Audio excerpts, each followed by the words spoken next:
welcome to another episode of Weekly Dialogue by Vietnam Investment Review. We are thrilled to have a very special guest here today with us to shed some light on the current economic relationship between the United States and Vietnam. But first, allow me to provide our audience with some context. Last year, the Vietnam-US bilateral trade reached a record high of over $138 billion, which was a significant increase compared to the previous year. This milestone is an indication of how important the US is as Vietnam's second largest trading partner. On the flip side, Vietnam is currently the 8th largest trading partner of the US. In terms of investment, the US is currently one of the top countries investing in Vietnam, with projects totaling over $11 billion in capital. So all of these impressive results would not have been possible without the efforts of the business communities from both countries. So, as part of his current business mission with the USABC to explore new opportunities in Vietnam, our guest here has graciously agreed to join us today at VIR Studio for an exclusive discussion on the new possibilities presented for both countries as a result of this working visit, and also on the USABC current and future projects. Our esteemed guest here is none other than Mr. Ted Osius, a former U.S. Ambassador to Vietnam and President and CEO of the US-ASEAN Business Council. Mr. Ted Osius, thank you so much for taking the time out of your very busy schedule to be here with us today. Lynn, thank you. Yes. Thanks very much for talking with me. How are you today, and how does it feel returning to Vietnam this time? Oh, it's great. You know, I feel like this is quay hung to high for me. Right. So I feel very happy to come home to Hanoi, to come home to Vietnam. And we've been received incredibly warmly while we were here. It's been a very whirlwind week with a lot of high-level meetings and warm reception really in every place we've gone. That's very endearing to hear. So as you mentioned, in the past few days, your working schedule and that of over 50 leading companies from the US have been packed, right, with meetings with different Vietnamese industries and sectors. So this has been the biggest US business delegation to Vietnam ever, with a lot of famous and familiar names such as Boeing, Citibank, Netflix, Coca-Cola, and also other major companies from many different industries, including technology, finance, healthcare, pharmaceuticals, energy. So I think this somewhat has been an affirmation of the deep interest that American companies and investors have for the Vietnamese market. Based on your assessment, is this a sign that we can expect a new wave of investment into Vietnam from the US in the coming time? Well, your assessment is correct. It's a historic mission in that it's the biggest that we've ever seen, but it also comes on the 10th anniversary of the comprehensive partnership between the United States and Vietnam. And we made a lot of progress during those 10 years. And the fact that more than 50 companies are here this week is an indication of strong confidence in what's happening in Vietnam. And strong confidence because Vietnam's growth is so high, more than 8% last year. Its inflation is low. And business sees opportunities in Vietnam. What has been fascinating to me is how much a red carpet has been rolled out for our companies. Now, why is that? I think it's because the leadership of Vietnam wants to show we want to get down to business. We've got a lot to accomplish here. And every meeting we've had has been very concrete in terms of results. At the level of the line ministries, sometimes they've been very patient and have answered addressed the concerns of 17 companies. Right. And then at the highest level, we met with 4 Politburo members. They've called for accountability. We want to know that there are results. We want to know concrete results. We want businesses' concerns to be addressed, and we want to show American business that we mean business and we're ready to do more. And I think that's very exciting. Right. So you mentioned that we see a growing interest from U.S. companies in Vietnam, and then the other way around, right? Vietnam has been rolling out the red carpet for American companies. So let's dive deeper a little bit into both sides. So through your discussion exchanges in the past few days with U.S. companies, how do you think they evaluate the investments and business opportunities in Vietnam in the current context? Given that the economic and trade relationship between the two countries have achieved unprecedented results. Well, I think they evaluate the opportunities as pretty terrific. You look at what is the global situation. There are parts of the world that may be entering into recession, but this part of the world, Southeast Asia, is a growth center. And Vietnam grew 8% last year. Some of its neighbors grew more than 5%. We expect strong growth this year as well.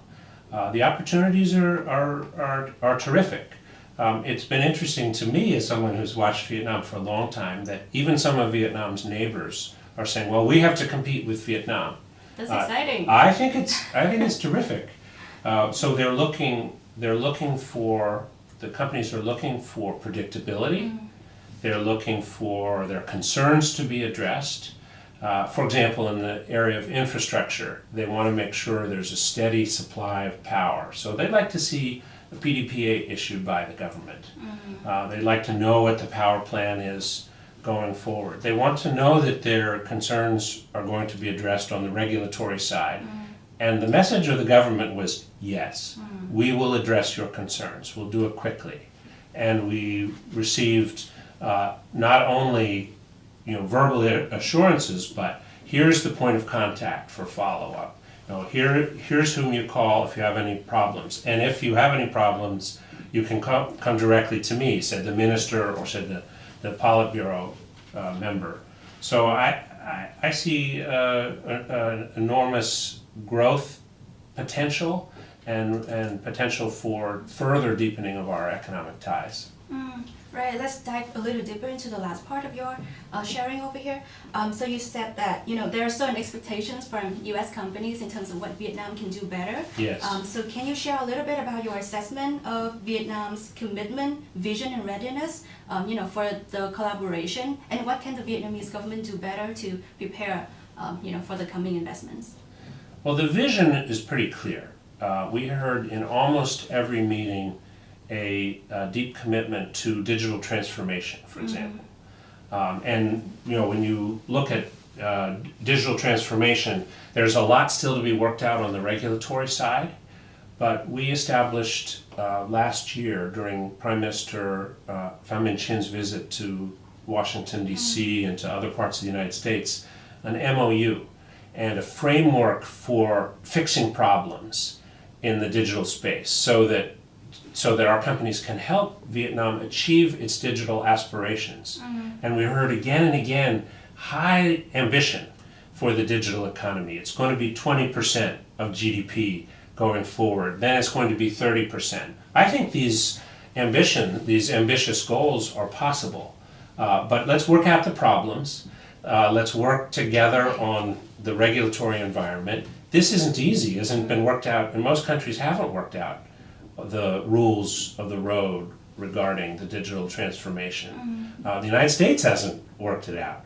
So I don't pretend any of this is easy, but we now have a framework that we can use to make sure that the voice of business is heard when decisions are being made.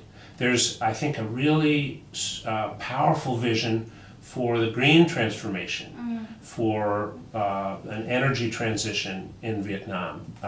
Commitments by the Prime Minister on down for net zero greenhouse gas emissions by 2050. That's ambitious, but it's achievable if you work with the private sector. It's the private sector that will bring the resources that are needed to make that transformation possible. Also, there will be contributions by the G7 through the agreements that they've made with Vietnam, $15.5 billion commitment. But the bulk of the resources will come from the private sector and from private investors. And the ambitions are high. This can be done, but we've got to work together. There's a very strong commitment, I think, to reforming and transforming the healthcare sector in Vietnam. And we had a lot of healthcare companies that are here, that are ready to support those ambitious goals and have the resources to do so. And then in financial services, it'll be important to get it right when it comes to financial services, using the internet for finance, for insurance, and our companies have the resources, and I think Vietnam has the vision for that transformation, and if you marry the two, then it can be accomplished. So I see enormous opportunity. Right, and I think that applies for almost all countries, right? That the private and the public sectors have to work together Yes. in order to make things happen. Yes. But from your point of view, do you think there's any specific challenges or advantages that Vietnam and the U.S. have in doing business together? Well, for one, because Vietnam's #1 export is the United States, that's going to drive investment. And what we've talked about is sometimes that investment doesn't show up immediately as American investment. So you have some very well-known companies that have big investments here that have done so through a third country, through Singapore, through the Netherlands, and it might not immediately show up how much America is committed to Vietnam. But I know the commitment is there. At the strategic level, it's definitely there. And I'm seeing at the commercial level a very clear commitment to Vietnam and confidence in Vietnam and a desire to share Vietnam's ambitions for growth and for development. So coming back to your current trip with the USABC, you would like to share some of your highlights from the trips? Are there any stories or anecdotes that you would like to share? And was there anything that surprised you or inspired you? I guess I'm pleasantly, very happily surprised by the fact that we had some really good discussions on security topics. Some of those discussions weren't really possible even when a few years ago when I was ambassador. But it's clear to me that the Vietnamese government has decided to diversify its supply chains, including in the security realm. And that means the United States can be one of the reliable suppliers for Vietnam of what it needs to stay secure and safe in this part of the world. And our companies are ready. And I look at that as an enormous new opportunity in our relationship. We have multiple opportunities. We have opportunities to deepen economic ties across the board in all the fields that you mentioned. But now we have these opportunities to deepen our security partnership. It's already strong, but it can be stronger if we're more interoperable. If some of the equipment that Vietnam uses is compatible with American equipment, then we can be even stronger security partners. And in the kind of the people-to-people realm, there is no limit to what we can do together. So I'm going to see a lot of students while I'm here, I'm happy to say. And when I think of the potential for educational exchange, it's endless. Vietnam is already the 5th largest supplier of students to the United States. And that's after, like Canada, right next to us, and countries with China and India with much bigger populations. Vietnam is right up there and sending a lot of students to the United States, and that means we'll know each other better. So I think this is a wonderful opportunity. Now we have direct flights, which we didn't have before, direct flights between Vietnam and the United States. That means more tourists going back and forth, more family members, more students, more investors, more business people. And so the community in the United States that's interested in Vietnam, including Americans of Vietnamese origin, is more open than ever to opportunities in Vietnam. So what I see is in all those areas, and we spent a lot of time on health collaboration, and what we can do together on sustainable development, protecting the environment. And what I've seen is all of those conversations have deepened, even since the time I was ambassador. And I thought they were pretty good even then, but they've gotten, even the areas of collaboration have gotten stronger in that time. Right. It's really exciting to hear that, changes are happening and there are things that are happening now, good things, that were not there before. So let's talk a little bit about the USABC. Yes. So as a driving force to promote the economic growth and trade relations between the two countries, or the United States and the ASEAN region, right?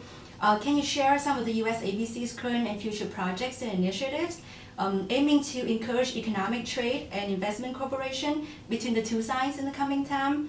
And also focus a little bit on Vietnam. Does the USABC have any recommendations for Vietnam to truly become an investment destination for the US and for the US to become the #1 investors in Vietnam, right? I believe that this expectation was part of the address from the Minister of Planning and Investment Yes. in a working session with the delegation.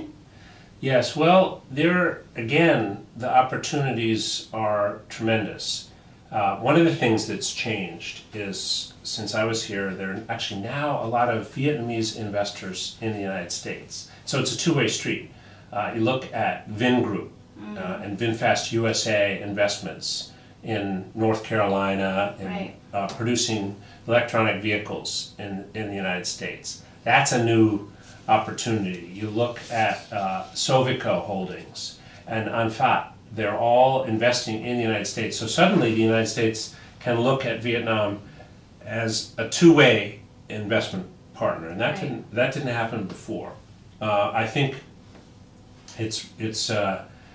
when we provided our recommendations in each of the meetings, and the recommendations of our members, and they're quite specific in some instances. In the financial services area, for example, they wanted to indicate what might be possible for make sure that Vietnamese citizens all have access to health insurance, and that Vietnam has access to the most modern financial mechanisms for financing its development. In each sector, we were able to provide specific recommendations to the government, and it's up to the government to decide what the policies will be.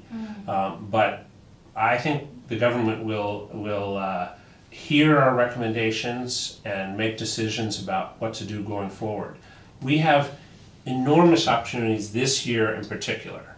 The United States is hosting APEC, Asia-Pacific Economic Cooperation Forum, and we're hoping to welcome the new president of Vietnam, Vo Van Thuong, to San Francisco in November. That's an opportunity. Throughout the year, the U.S. and Vietnam will be meeting to discuss the Indo-Pacific Economic Framework. And Vietnam is a central participant in that process and setting the rules of the road for the economy, for most of the world's economy, because an enormous swath of the global economy is represented in the Indo-Pacific Economic Framework discussions. So with each of those discussions, we have chances to come to agreement on what's in our mutual interest. And there are high-level visits in both directions that enable us to synchronize our policies. You've seen an incredible number of high-level visits to Vietnam from the United States. There are more to come, and I think there are more visits to the United States to come. And the private sector will play a role in making sure that these engagements are successful and that we keep moving forward and deepening our economic partnership. Right. So that's the USABC mission at the higher level, right? How about... We're a bridge. Yes. We're a bridge between the United States and Vietnam and the other countries of ASEAN. Yeah. And we're facilitating much more interaction than existed before. Right. That's exciting to hear. How about for you personally, with your extensive and very unique knowledge of both countries, right, and their relationship over the past 30 years, what would be your advice for U.S. investors wanting to invest in Vietnam, and the other way around, right? You mentioned that a lot of Vietnamese now, Yes. Vietnamese companies now are investing in the U.S., and that's something that hasn't happened before. My advice is very simple, and if you want to succeed in Vietnam, you need to be patient and persistent. And the companies that decide they're going to here for the long haul, and are patient and persistent, they will succeed. And the other element that I think is important is understanding the context in which you work and being respectful of the environment in which you work. if the U.S. companies really take the time to understand Vietnam, the cultural context, the historic context, the condition of labor, they're going to be more successful. And I would say the same for the Vietnamese companies investing in the United States. Take the time to understand our politics. They're noisy, but they're all out there in the open, easy to see. Understand the cultural context in which they're making their investments.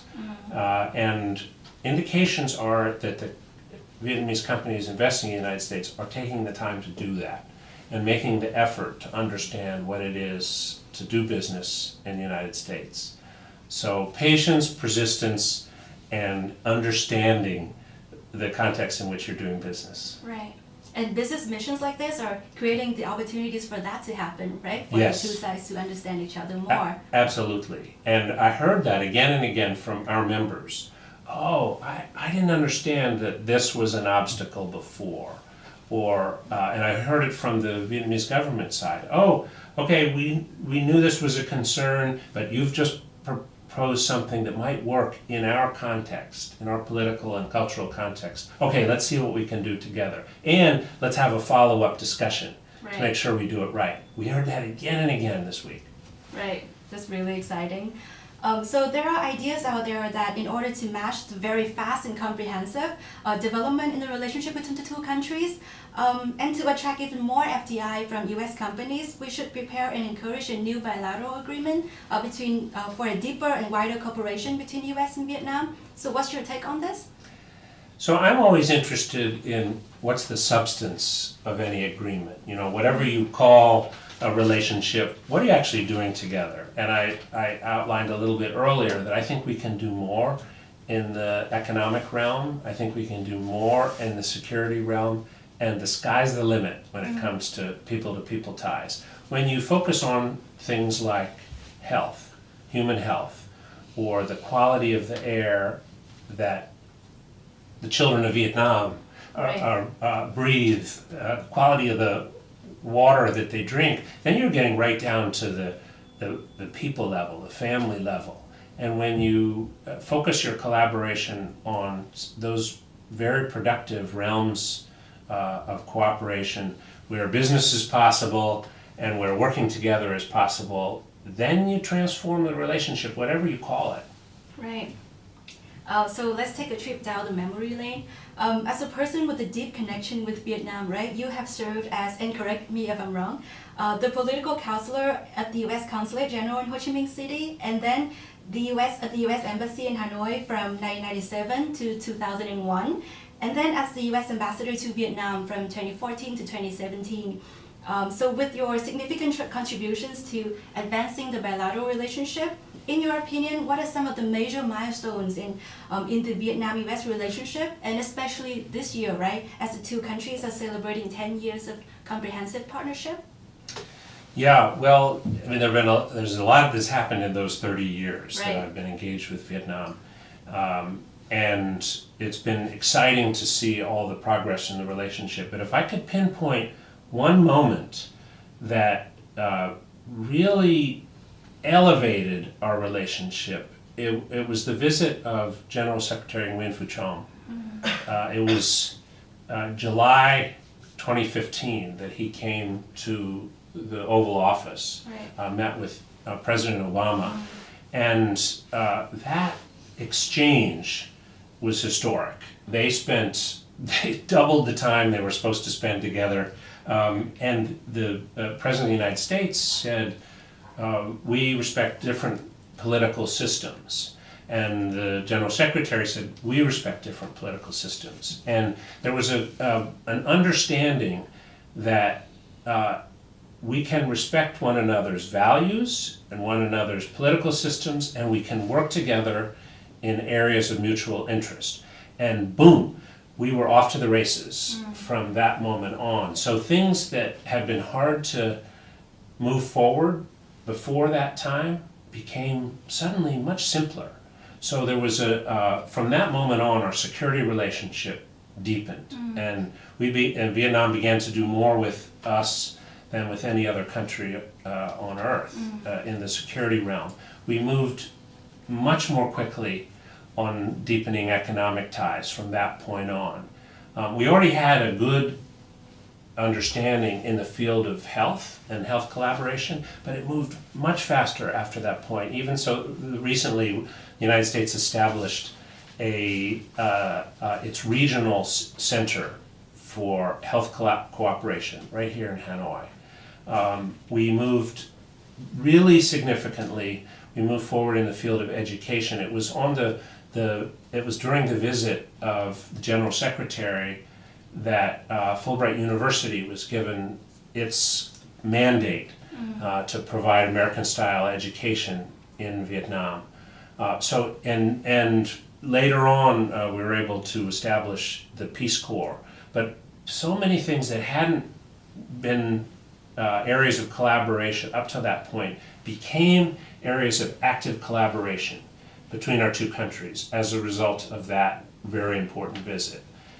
So if there's one moment that I think was pivotal, it was when Nguyen Phu Trong sat in the Oval Office and spoke with President Obama. Right, that's really inspiring to hear. I feel like in the end, it all comes down to the people, right? And as long as you can have that personal interaction, you know, especially between like the two people with the power of making decisions, and you know, Yes. with that understanding, things can move forward. And even like with people like you, right, from our conversation, I believe that Vietnam holds a very special place in your heart. Yes, And I that's also for know sure. that you wrote a book titled "Nothing is Impossible: America's Reconciliation with Vietnam," that delivers a very powerful message for the relationship between the two countries that were once enemies, right? Yes. So for those people who haven't had the chance to read the book, can you share some of the messages that you wanted to convey to people from both nations? I would love to. This is the book. I'm proud of it.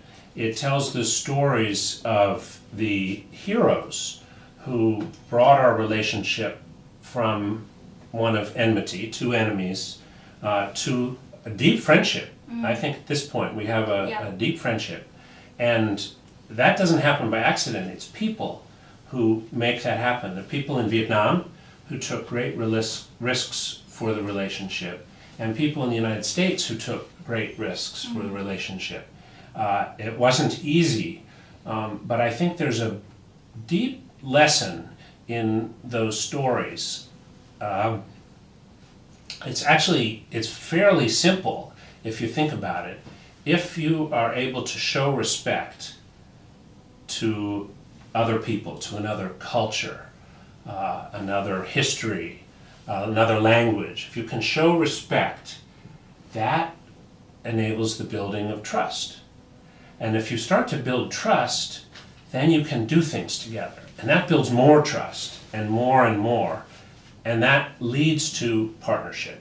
Right. And I mentioned the visit of the General Secretary. I thought that launched a period of even greater trust. We showed respect. You know, America showed respect, and Vietnam showed respect to us at that time.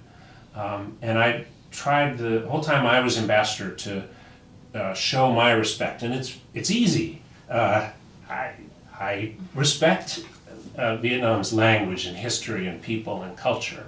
And if you can show that respect, then you get repaid in trust, and you can do things, and you can build partnership. And I think that's the story of this book.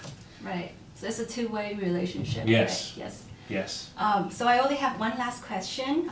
You know, looking forward into the future, with your love for the country and your efforts to promote the comprehensive relationship between the two countries, could you share maybe like your vision of a future Vietnam? What would it be like, and how do you foresee the relationship between the two countries? Well, I see a continual deepening. We've built the foundations, actually more than the foundations. We built a partnership. We built a good, strong partnership, and it rests on people. So what I'd love to see is more people going back and forth between our two countries, more educational exchange, more investors and business people coming here, deepening economic ties, better mutual understanding in both countries. And then that leads to what I mentioned, which is doing things together. So we can work together in the high-tech areas, for example, the There's a lot of talent in this country in artificial intelligence. And there's things that we could do together in the fields of biotech and quantum computing. Then we can do more things together in the health field that matters so much to each of us. Look, we did a lot together on COVID. Right. The United States sent 40 million vaccines here and made sure that there was a refrigerator in all of Vietnam's 63 provinces so that those vaccines could be distributed to all of Vietnam's people. But the health collaboration is two-way. There's enormous opportunities with Vietnamese epidemiologists to be able to teach American scientists about the dangers that might be coming up of a new disease or even a new pandemic. It's a two-way collaboration that protects the health of people in both nations. I mentioned earlier the defense and security relationship, which I think can expand to the benefit of both countries. We both are committed to peace and stability in this part of the world. As Vietnam's capabilities increase, the opportunity for even more collaboration with the United States exists. And of course, in trade and investment, where I work now, I think the possibilities are virtually endless. And the fact that we're negotiating the United States is negotiating with Vietnam on the Indo-Pacific Economic Framework is very significant and gives us avenues for coming to mutual understanding about what's best for both countries and for the region and the world when it comes to trade and investment. So my vision is of a partnership that's ever growing, dynamic, expanding, deepening in each of the realms I just mentioned.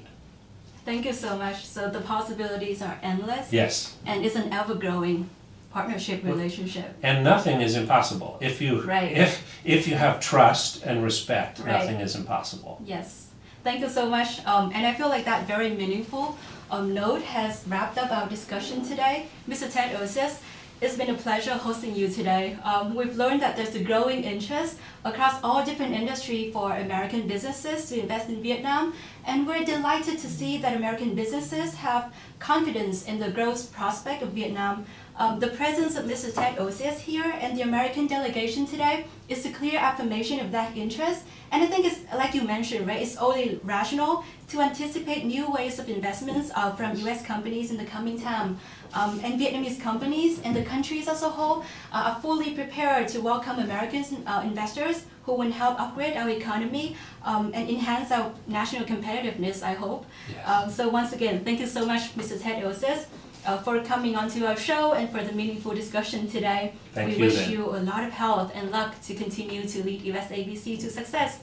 And, thank you, Lynn, and sức khỏe, hạnh phúc và thịnh vượng. Thank you so very much. Thank you. And to our audience, thank you very much for watching, and we look forward to seeing you again in the next episodes of Weekly Dialogue. Thank you and goodbye.